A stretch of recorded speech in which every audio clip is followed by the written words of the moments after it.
Chrisfield, Maryland. Chesapeake Story Tours. Everything that we see right here on this beautiful slick can day was all water. It's part of the Little Anamestics River.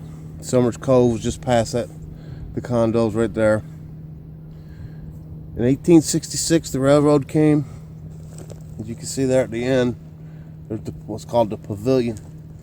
There used to be a train depot right there. Trains would come down.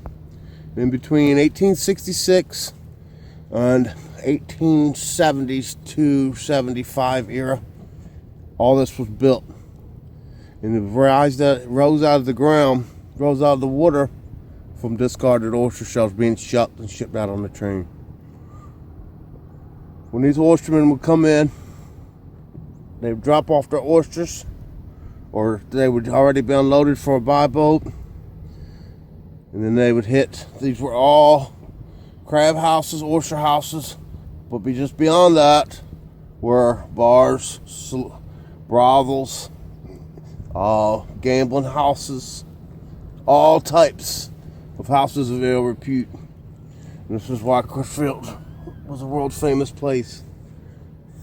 Now it's a beautiful tourist destination. Come take a tour.